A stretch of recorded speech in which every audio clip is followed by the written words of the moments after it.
When I first started, I was really buyer heavy and a lot of first-time home buyers. Now I really have gravitated more to being more equal. So a lot of, on the sales side, a lot of what I do is that new development stuff. And then on the buy side, it's a lot of first-time home buyers, but also investors. So I'm a big believer in financial freedom. And if I can help other people see the same vision that I have, I'm all for it. And so I love when my first-time home buyers turn into investors. And kind of get that real estate bug. So a lot of what I do is walk people through how do you analyze a rental deal for the first time, and how do you get comfortable with these terms that you might have never heard before, cash on cash, cap rates, things of that nature.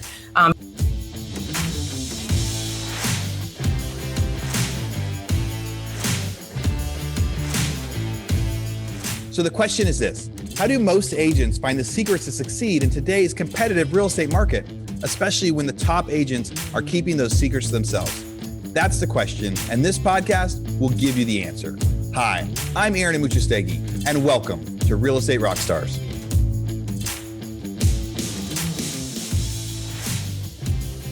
Real Estate Rockstars, this is Aaron Amuchastegui. Hey, I am really excited about this interview today. Today I get to interview Karina Mejia. So Karina and I, we've been following each other on social media, on Instagram. We get to keep up that way, have some mutual friends and some of the other stuff. She's been doing big things in real estate. I told her that she should come on the show so we can talk about it. Karina, how's it going? Thank you. Thank you for having me on. And I told you, your setup looks like the perfect podcast studio. I'm jealous of saying I need a more perfect background for where I am. So the people watching this on YouTube are you got to curate your office space. You got to curate. Yes. Especially if you're in the real estate world, you should be able to know how stuff feels. Where do you live? So I'm from Boston, Mass. I actually live in Chelsea now, which is right next to Boston. All right. When did you become a real estate agent? I've had a license for 5 years, but I went full-time 3 years ago and have been doing that ever since. What made you decide to become a real estate agent? So I took a class in real estate development when I was in college, and it was kind of a one-off. My pursuit was going to be something else, and I was interested. I didn't have an internship lined up for that junior year summer, which most people in my college did. And I thought, okay, well, why don't I get my license? Some people had suggested it already, so I thought, let me give this a go. I realized by doing it that I actually had an interest for it, and kind of started doing some deals. Ended up taking a job after college anyway, related to my degree somewhat, and quickly realized it wasn't for me and that I should go full time and try and see if I could be successful in this. What was your degree? So I went to school for economics and international studies with a political science minor. I definitely wanted to be more in the law side of things. Yeah. Yeah. I went to school for construction management, but the real estate development classes were the most fun. So it's they were trying to teach us how to build stuff quickly and systems for that. But that was not as exciting as the actual real estate side of things, the profit and loss for flips and long-term developments and things like that. So it was funny. 90% of the coursework was how to actually build stuff quickly. And I've used that. But the more fun part about real estate is actually the development side. So you took a job for a little while. So you had been licensed for a couple of years. Then you decided that you were going to go full time. How did you get your first deal? Was your first deal when you were still in school, or my first company? Yeah. So when I was in college, I was starting to do rental transactions. So I hadn't really closed the sale. I didn't close the sale until I graduated college. I took a W-2 job, which was in commercial real estate. So I used to do valuations for commercial buildings, essentially. And at that time, I used my W-2 income to buy my first property. So that first property was my first deal transaction as an agent. Yeah. So that's cool. I think that's some people say I got my license because I knew I was going to buy a house as an investor, and they're we just don't want to pay other commissions. So it's not super uncommon for agents to have their first deal be their own property as they're doing something. So when you decided to go full time, did you join a team? Did you join just a regular office? What was your process like? Yeah, so I joined a small firm in East Boston, which is where I grew up. And looking back, I think I would have joined a team right away because I would have loved to have kind of been plugged into their systems, but I didn't do it that way. Started doing some rentals, was trying to really get my foot in the door with sales. Quickly transitioned to Compass and realized that it was when I was ready to go full time. There was a development focused firm in the neighborhood that I grew up in. So I transferred there and I've been with them ever since. We've definitely have a specialty for working with new development and a lot of my growth has happened with them. So what are developments like there? Is it sky high buildings? Is it spread out subdivisions? Well, what is it? There are sky high buildings, but I'm not selling those. I'm selling a lot of condo conversions or new construction builds. So developers will build, let's say 2 to 10 units, and then we'll get the listing. So a lot of that in and around the city and some single family spec homes as well. Got it. And so that was mostly like the office you tied into. They had some of those leads. How did you get tied into the leads and a base? Because people always talk about like, well, if an office already has a list of people and a list in their CRM, like why would they share with me? Or why would someone share with me? Like, how do you really get in when there's kind of that fear of, I don't know, somebody else could keep the commissions and keep the deals? 100%. Well, I think this also ties back to just being able to recognize a good opportunity when you see it. So this firm, I've basically been with the firm since they started. And yeah, so it was, I saw that the person who opened the firm is a developer himself. So it's a developer focused firm because they basically knew that they had all these pain points that your regular agent wasn't addressing with new construction listings. So they aimed to create a different level of service aimed around that. At that time, I knew the developer was doing business in my area. I saw that he built a brokerage. It was definitely something I was interested in.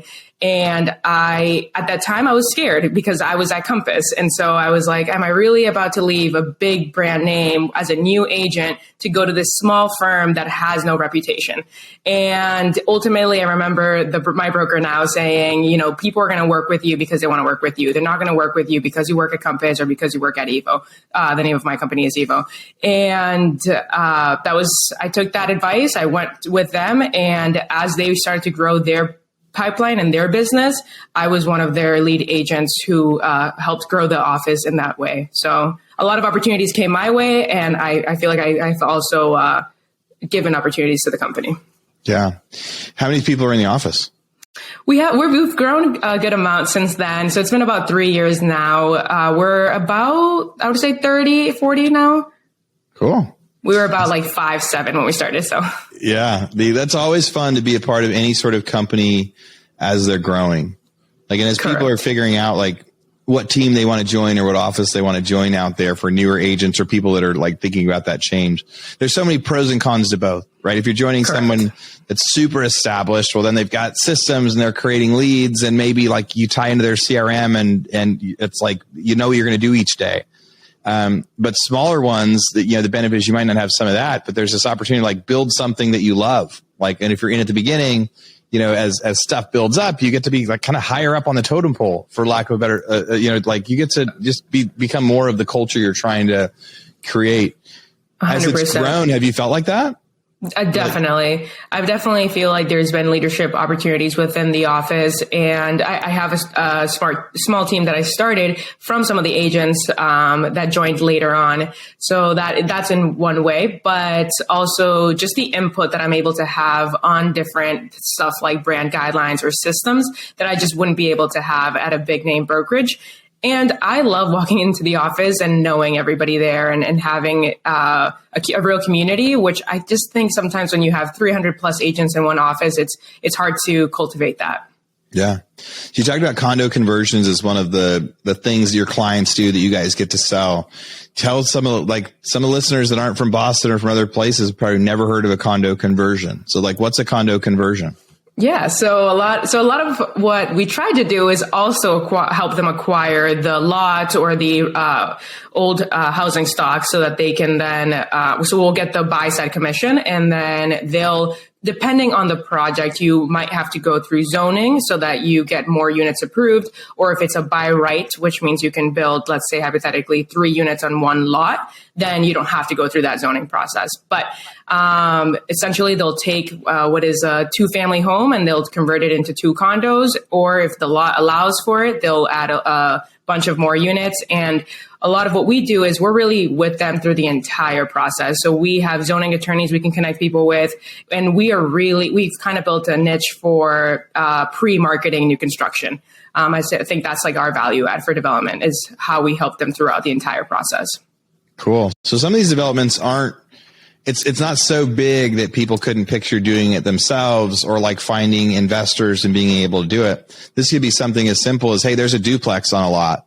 We're going to buy that duplex because we think that we can subdivide it to where, instead of a duplex having one owner, you could have one person own one side, one person own another side as a halfplex, and maybe build a unit in the back.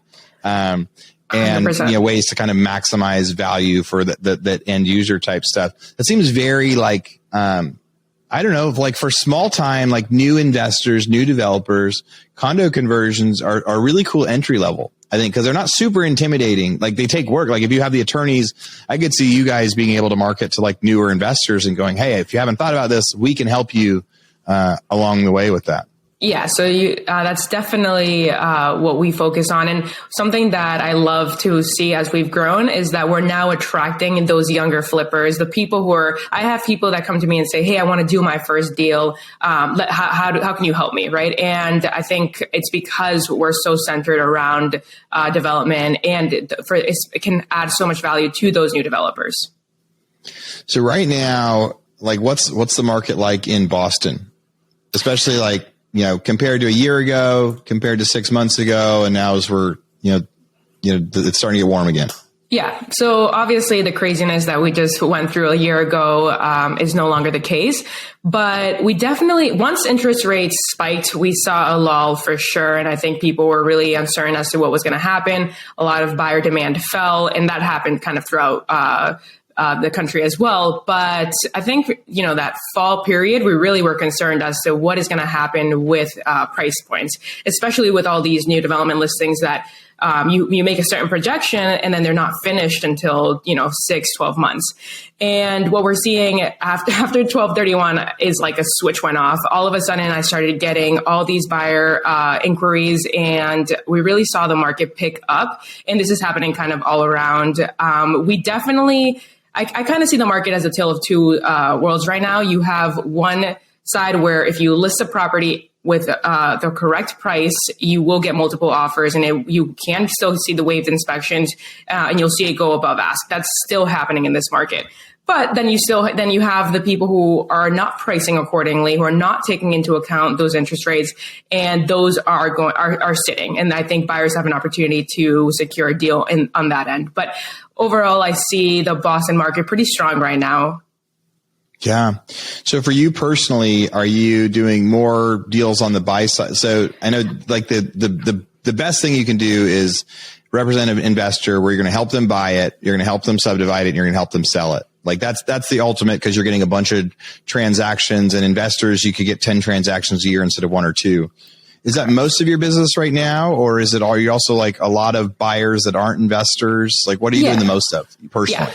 So personally, when I first started, I was really buyer heavy, and a lot of first time home buyers. Now I've really have gravitated more to being more equal. So on the sales side, a lot of what I do is that new development stuff. And then on the buy side, it's a lot of first time home buyers, but also investors. So I'm a big believer in financial freedom. And if I can help other people see the same vision that I have, I'm all for it. And so I love when my first time home buyers turn into investors and kind of get that real estate bug. So a lot of what I do is walk people through, how do you analyze a rental deal for the first time? And how do you get comfortable with these terms that you might have never heard before, cash on cash, cap rates, things of that nature.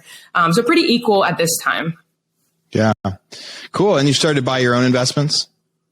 Correct. I bought my first property when I was 22 years old, and I have 12 doors now. That's awesome. Are they all in the Boston area? No, so half of them are in Boston, which those have been able to acquire through owner-occupant financing, low down payment options, and then the other half, so 6 units, are in Augusta, Georgia. I just happened to meet an investor through a mastermind who was a property manager in that area. We connected, and he was kind of my deal flow source. Cool. So, how many deals will you do this next year, you think? Ooh, I think. I definitely think that 50 million is doable. Now, how many transactions will that take? 75? 75 ish. Yeah. My price point is increasing, so it could be less. So you'll do 75 deals. But you're going to try to get 75 deals. You're going to try to get the right volume number, and you have 12 rentals. Are you going to try to buy any more rentals right now? Yeah, I think so. So I think that's one of the things that I'm able to instill into a buyer is the confidence that I'm living through this. I'm not just another like sales rep telling you, hey, you should do this. No, like I actually believe in what I'm saying. And I do hope that I acquire more properties this year. The goal, I set a lofty goal of 1 per quarter, which is for some people, it's not too much, but for somebody who's trying to also grow their real estate business, I have to decide where is, the dollar best spent in my business as an agent or in my investments. And so I toggle between that, but I do hope to acquire properties this year as well. Cool. No, 1 a quarter is good. It adds up quick. It's like, buying rentals is crazy. And as it snowballs and you get to more and more of them, it really starts to make a bigger difference. You have a bunch. How many do you have? I've got a bunch. I've got a bunch of rentals. So we got 850 houses now. Yeah. Amazing. And we have 1 apartment complex. But I remember as I was getting them in place, I would buy I'd buy a couple, I'd put loans on them, and they'd make like $100 a month on the rental because I'd be really highly levered. And I remember at times being like, is this really a good plan or not? Like, couldn't I just flip this house? And and then after, obviously, and then you keep building up. And after a long time, like I love rentals. I think everybody should have rentals. I think it's great that you have 12 as an agent, because you wouldn't believe how many agents I interview that don't have any that maybe own their own house. But I've met a lot of agents that don't own the house that they live in, and for sure don't have any investments yet. So if you were going to like touch or inspire just some of those listeners, right? Like people out there that are thinking about it and they're nervous, like, hey, I want to be an investor, but maybe the market's turning, or I want to own a rental, but is it really worth it? Like the long-term financial freedom plan that you have. So I have a gazillion rentals now, right? But I started buying them in 2015 after I had like made a bunch of money, then lost it all. And I was like, man, I worked way too hard the last 5 years to have nothing to show for it. So 2015, I'm like, I'm going to work really hard for the future and maybe like delay some gratification, with that sort of thing. So how do you feel about all that? Like you're on your journey, you're in the middle of the journey. You've been going for a while, right? Like you've got 12, yeah. And it's that process. What do you think about it? Yeah. So I heard this quote the other day that your life is either easy now, hard later, or hard now, easy later. And I'd prefer the latter. Yeah. The way I see it, I love what I do. Like I work all the time. I work too much. People in my personal life complain about that. But, so I love it. I'm tuned in, but I know that I didn't come to this earth just for this. Right. And I know that I want to live a life in abundance. I'm somebody that I don't come from money. I come from first generation, hardworking parents, immigrants. And I'm so blessed to make the amount of money that I do and to live the life that I do. And I want to, I would be doing a disservice to my parents if I did not live out my dreams. And living out my dreams entails a portion of my life where I don't wake up every single day just to work. And so that's and everybody's why is different. And I think as a listener, you have to digest what is your why. For me, human relationships, that's partly why I'm in real estate, but human relationships, human connections. I want to spend my life doing the things that I love with the people that I love and having abundance in my life that comes through passive income and not just active income. And so I would encourage everybody who's listening to think very deeply about the things that they want in life and to create an action plan and work towards them. I know that's easier said than done, but I think we should all be doing that. Hey, real estate rock stars. This is Aaron Buchestegi, and I'm interrupting myself to bring you this commercial break from one of our sponsors. There's somebody I've been looking at for a long time, and when they reached out to me, I said, yes, we have to be able to do this deal. So that sponsor is Follow Up Boss. There's a lot of superstars out there that use Follow Up Boss. What's your favorite CRM? We're using Follow Up Boss. We use Follow Up Boss. So we use Follow Up Boss. I love Follow Up Boss. I love it. We have action plans now for bringing on new agents. We have action plans for our recruiting. We call them action plans in Follow Up Boss, which will trigger tasks for the agents to do as far as calling. Follow Up Boss I like more for the integrations with everything, MailChimp, Call Action, all those different products. I will say we used Sync, and we switched from Sync to Follow Up Boss. Honestly, the greatest CRM I've ever used. I've used Brivity, Sync. I've looked at Boomtown, like Real Geeks, just a bunch of different ones. But me personally, I fell in love with Fub about like 7 months ago when I first started using it. I've used Boomtown. I've used Line Desk. I've used Conversion. And I think Follow Up Boss gives you the most integrations that are simple, and it gives you the best ability to go and integrate large things into one single solitary platform. Yet at the same time, it's still affordable. I do like Follow Up Boss better just because you can text from the app and things like that. It's just a little more convenient for me. It tracks everything that I need. I can customize it if I want. If I want to go smart list based, that's fine. If I want to go task based, it's fine. I think it's one of the best systems, and it's very user friendly. It just really helps me never drop a ball because it's so user friendly. I don't have a one horse in the race with Follow Up Boss. Purely objective, Follow Up Boss has been the best one that we've found. Now, I've used Follow Up Boss. We've actually used it in our non-real estate businesses as well because it's so good at being able to set timers, set automatic texting and emailing. So here's what we got. For Real Estate Rockstars listeners, you get a 30-day free trial. That's normally 14 days. So in order to get this, you go followupboss.com, just like it sounds, /rockstars. Go there, get your 30-day free trial and check it out, especially if you aren't using any systems or any CRMs yet. This will be a great one for you to start with. Thanks again. Now back to our show. Yeah. I think the benefit of the price, it's easier to buy a house right now than it was 9 months ago. It's easier to, no matter what, like even when houses are selling strong, people are now getting concessions that they weren't able to get a year ago. So any house you buy, you're going to be able to put less of a down payment down, because you won't have to pay, like there's, no matter what, even FHA buyers, like average FHA buyer is putting like $15,000 less down right now because of concessions. And that wasn't something that they were able to do before because they were putting money down, but so all this stuff. So if people are thinking about buying their first investment, on one hand, we have, prices getting cheaper and some people are nervous about buying, but like, what if prices go down again? But in the longer term, like longer concept, you can buy for a deal for less than you could have a year ago. And a lot of these rentals, like if you're buying them to own them 5, 10, 15, 20 years from now, and you're only going to be, and you're going to buy like 2 a year or 1 a quarter or 1 a month, whatever it is, like, I think it's just time to start. Have 100%. You had people asking you, or have you got nervous about price corrections in the journey? Has it made you pause? I think it really depends on what somebody's time frame is, right? If you're looking to for an exit strategy in the next 2 years, yeah, maybe I would be more concerned with what prices are doing. But most consumers, and including myself, will be holding for the long term. And we've seen what happens with real estate in the United States. It goes up and down, up and down, and up and down, but it has always trended upward.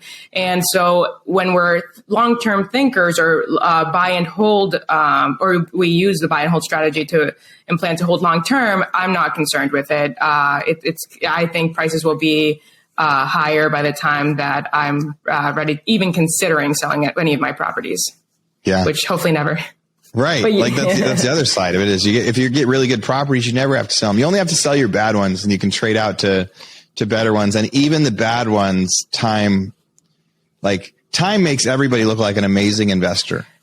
In real estate, in real estate, in stocks, and anything like if you get you can buy a horrible house and let enough time go by, and now it's worth more than you bought it for. So it's been a benefit and something really funny that we've seen over the last couple of years. Let's talk about like marketing and like getting new clients, right? So as you're getting these new clients that are first time buyers, you're getting these new clients that are also investors. how are you finding them? And what's your follow-up like? What's your action plan? If you're telling yourself, I want to get 75 transactions this year, here's my funnel right now. How do you start getting people on top of funnel? Yep. So a lot of my branding is through social media, and I think that happened almost by accident. Now there's more intention behind that, but it's definitely created a brand where I attract people who are looking to buy, who are looking to use their FHA to buy their first property, or who are looking to sell a development deal. So a lot of that comes through there, and then it's a follow-up plan. I'm trying to get better at using my CRM and doing things of that nature, but we do some marketing on Google pay-per-click, and I used to do Zillow. I don't do it anymore. Kind of just trying what works and what's not working. But a lot of it is just having conversations. Like I set this goal this year of seeing that I have an X amount of coffee meetings and networking with X amount of people. And I do think that comes to fruition, the amount of referrals that I get and things of that nature. Yeah, I love that. I had interviewed a guy last year that he was a pastor and became a real estate agent. And one of his first things that he did was just the goal and the number of times he went to coffee with people. Like he said, like that was his one thing that he could track, that his number of closings every year was going to be based on how many times he like met someone and just had coffee one-on-one. Essentially, like how many people did he go have an hour-long conversation with? He could directly attribute that to how many deals he was going to have at the end of the year as his top of funnel. So I think it's cool. That's like one of your metrics. You're like, I'm going to go do this many times. Oh, 100%. And what I've realized is everybody talks about the power of your network, but I have really seen that the importance of that as the more I get grow into the industry, the more I see it's how important it is. The amount of referrals that I get just because I met with somebody, or how I stay top of mind just because we're staying in contact, whether that be text, phone call. I think this idea that you have to cold call. There's a lot of people that you can stay top of mind with just by text, right? They prefer that you text them. They prefer that you comment on their social media when it's their birthday and that when they have a baby and have important moments in their life. It doesn't always have to be that cold call that I think is pushed on a lot of side of the industry. Yeah. So what's something now that you've been an agent for a little while, like that you wish you would have known when you first started in real estate, or that's really been a shock? Like when you first thought about real estate, you didn't know you're going to spend so much time doing this, or if you would have known this, you could have skipped some bumps in the trail. I wish I had joined a team so that I would have learned all the systems quicker. I think now a lot of it has been through what I've done. I've created my own systems because, this is how I do a buyer consultation. This is how I go through a transaction with a buyer. So I've created those systems for me now. But I wish, looking back, that I had just plugged into somebody else's, because it probably would have kickstarted me much earlier. Yeah. Yeah. It's I think it's with anything, right? Like who we hang out with our network, with who teaches us things. Nothing that we do in life is super unique. I mean, I guess not in the sense that we're all unique and we all want to really, really be unique, but anything I've done, someone else has done it before. Anything you've done, it's like there's people before us that have done it or had the same problem. And especially when we have these big challenges, we go like, no, I don't know if other people have gone through it. But yeah, when there's the team, or when there's like mastermind type events, or when it's just like, your network of people you can bounce ideas off of, doing life as a team and entrepreneurship as a team. I remember my first kind of like big rises and big falls in business. I didn't have anybody that I could talk to about it. Like, so I was building a business on my own, and when it was going really good, no one could tell me like, hey, Aaron, you should keep your eye on this, or invest some money over here. And when I was losing it all, I didn't have anyone to help raise me back up. So that was my big lesson, in the first one before I went to the other one, was like going together with other people can help you figure stuff out faster. Even if you decide to do a lot of stuff on your own after that. Have you been using, go ahead. When I look back I've thought, what was it that caused my success? Like I've always looked back, like what was that thing that I did? Because I have a team and I want them to be equally as successful. And I think it is the people that I've surrounded myself with, whether it has been through my brokerage, whether it's been through a mastermind, whether it's been reaching out for coffee, like just how intentional I've been about who I'm in contact with. Yeah. How about like technology? Is there a technology out there that you're using a lot of in real estate, or that people should be doing it? I use my CRM, which everybody has their own. I have started to use PropStream a lot lately to pull lists. I hired a cold caller, and this is mainly targeted at finding deals for those developers that I told you I work with. I would say that's about it on my side. I don't use too much tech. Yeah. I like the idea of lists, right? Of taking those lists and trying to find it. I think a big challenge that the agents are going to find right now is people want to buy and people want to sell, and there's like a shortage of supply, but at the same time, most sellers don't want to sell for what buyers can afford right now. So there's just this gap. So even though it's like, oh, there's not very many transactions are happening. And I think so many agents need to create the market or need to create their transactions. Like the people that don't want to sell right now, or the people that bought, maybe they bought 3 years ago, so they have some equity, but they have a lot less than they had 6 months ago. So now they're just kind of waiting. Or the people that maybe bought in the last 18 to 24 months, but there are going to be some people that do want to buy. You know, one of those development type properties, they bought it 4 or 5 years ago. They don't realize, they're like, oh, the market, I missed my chance. I can't sell for as much as I did 6 months ago. Maybe they need somebody to reach out to them and go, do you know someone that actually pay good money for your duplex right now or for your property? So when you're taking that list, and so for listeners, PropStream is one of the software companies out there, like some of the ones that I own, where you can go out and you can say, I want all the vacant houses in this zip code, or I want all of the people that have like stopped paying their water bills in this. I love like the lien type leads, where there's like something going wrong. If somebody stopped mowing their lawn enough that the city is sending them a lien, like they just don't quite care about that house as much as they used to. Or evictions. I like ones where landlords just evicted people and they're like, so they don't like it anymore. So you're taking a list out there, and then you're trying to go through, and then you hire a cold caller to reach out to them. What sort of filter could somebody use if they're trying to do that? What does your cold caller say? At what point does it get handed off to you? Yep. Like some of that process. So the filters will depend on what you're looking for. You could very much do this to get listing appointments. So I'm looking for the exact, and the cold callers that I use to help me with this also have a data team. So they partly help me build a list, but it's basically people who've owned the property for X amount of years. I believe we did 7+.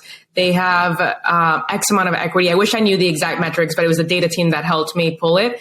I think we are looking for at least 30% equity, if I'm not incorrect.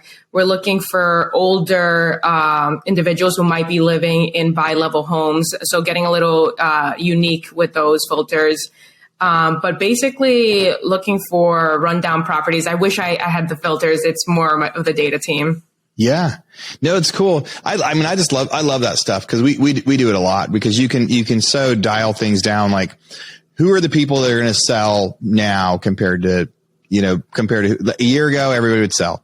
So people that are going to sell now, or people that are going to buy now, are going to be life events. Like people that are having life events where it's like their kids graduated from high school, or they just had another kid, or somebody's going to a retirement home. Like, so those life events are things that now you can track with data, and it's so fascinating. And I just think so many of the agents right now, this next year need to come up with and find a plan for that. Like, how can you take the data that's out there to generate these leads? Because like the life change, you can even now start to figure out, like, this person, their kid's going to graduate from high school this next year. So we should start reaching out now, because in 6 months, they're going to start thinking about selling that house and moving somewhere else and doing that. And so the cold caller technology, we just launched this texting technology on one of our software pieces, and it is super cool to be able to, a legal way to text a bunch of people by rotating messages and customizing them and things like that, because you get a lot more, I hate cold calling. I do it. I used to do it a lot in my business. Now I have other people do it. And I hated it because my feelings would always get hurt when people would tell me to F off. Or they'd like, no, I promise I'm trying to help you. I'm trying to find this win-win. But for whatever reason, when somebody texts back and F off, I don't feel it doesn't hurt my feelings quite as bad. One idea that I heard from a podcast to pull a list is people who didn't refinance. So they have like 4 to 5% interest rates, and they didn't refinance during the interest rate drop. And then the thought process there was, if they didn't refinance, it's because they didn't think it was worth it, which, some people, of course not, but there's probably a good amount that, they probably didn't think it was worth it because they were likely going to sell soon. So that was a good idea that I heard from a podcast in terms of pulling a list. Yeah, they're really likely to sell. Yeah. Yeah. Yeah, figuring out people's motivations. The data that we live in is pretty cool. Have you checked out that chat GPT? Oh, yeah. So it's like the little helper I always needed for my property descriptions. I'm pretty well spoken when it comes to writing, but it was perfect. It's like I could just grab a couple sentences here, a couple sentences there. I love it. It's fascinating. I've been playing with it so much. For listeners that haven't, like, Chat GPT for anything, it's this crazy AI now that's still free that you can find it. And what I started using that for our listing, for our listing descriptions, where it was like, write me a listing description for this house. And then you could say, make it funnier, make it, make it more professional, make it shorter, make it longer. And it is amazing the stuff that and a lot of my houses I've never seen. Like our flips, I've never seen them in person, and it's knowing stuff like this has a master bedroom on the second floor. Like Chat GPT knows stuff I don't know about my houses. It's awesome on there. I think a newer thing too, if people are having trouble like building out their CRM, and they're trying to figure out you can actually say, like, I want to send 3 emails to prospective clients in home buying. What should those emails be if I want them to get to know me? And it busts out the craziest stuff. I just used it for a job description. So I said, write me a job description for an assistant who has XYZ qualities, XYZ experience. And it gave me this blurb, and I'm like, perfect. This is what I needed. Yeah. I think I'm going to start using it for social media scripts. Like, what's a cool video that people want to see? We'll see how smart Chat can really get. What are you doing? So in social media, you said you kind of grown it by accident. What's your advice that you would give to people that they're trying to grow? I mean, because that's where you and I connected. That's where I've seen a lot of the things that you were doing. And so you're doing something out there that I think is like, hey, that should really work. So for people out there, what advice do you give them on social media? What are maybe some quick videos or posts if they're getting started they should try? Absolutely. I think the thing about social media is that you don't have to have any experience to be able to create content that is valuable. Like, you could be a brand new agent and Google, if you don't know it, you could Google 5 steps to buying a home, and then you can make a video on it and you'll sound like you know what you're talking about. And I think that's, I would definitely have started that way. When I started by just posting my activity. Posting that I was doing showings, posting open houses. When I joined a team, I would post listings, I would post their open houses, any under agreements. The people in your network have to see you doing business, have to think of you as an agent when they think of real estate. And they're only going to do that if they see that you're actively working in that. So that's how I started. Now I'm focusing on providing more of that, head talking videos where I'm providing value, and that's meant to create more leads and things of that nature. I don't think you need to have experience to do that. Anybody can make videos either on the seller side or on the buyer side, state of the market. Any of those videos I think would do well in this market. Yeah. So anything else that you're thinking about in real estate, like a question that you wish I would have asked, or like just anything you think people should know about you or about like life or anything? Ooh, that's a good question. It's deep. I would say that not necessarily, but I think there's a lot of people who question leaving, let's say, their full-time jobs for real estate to be an agent, and or they want to get in the industry, but they're not sure if it'll work out for them. I just want to say I did not grow up having a passion for real estate. I developed that passion by trying it. So I would just give people the advice of try, if you have an inclination that you like something, whether it be real estate or solar or whatever it is, I would try it, right? Because you'll only decide if you like it, or you'll only develop a passion by actually doing it. Tidbit It's of the really day. good advice. I think it's really good advice because there's people like, passion can be learned. Passion can happen. It can happen later in life. It can happen when you're 20. It can happen when you're 30. It can happen when you're 40. And I think there's times when people go, I would never be able to do that.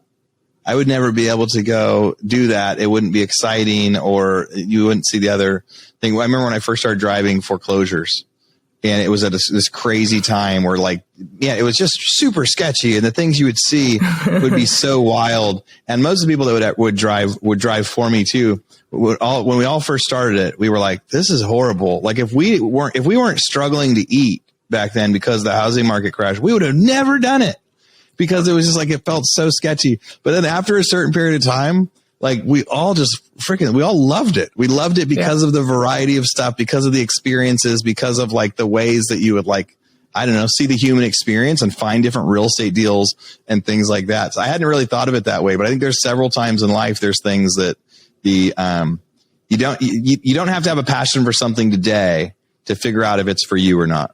And we grow up going, hey, we're supposed to be a lawyer, or we're supposed to be a doctor, or we're supposed to be an engineer. Like from a young age, people say you should do this. And so we go, okay, that's what I'm going to be. And maybe we're passionate about being an astronaut or something early on, but it's such a fun reminder that you can like love something and become passionate about it later. It doesn't have to be a decision that you made when you were 10 of what do you want to be when you grow up. It can be a decision you make in your 20s that says, this is what I want to be now, and I'm going to try it and go do it.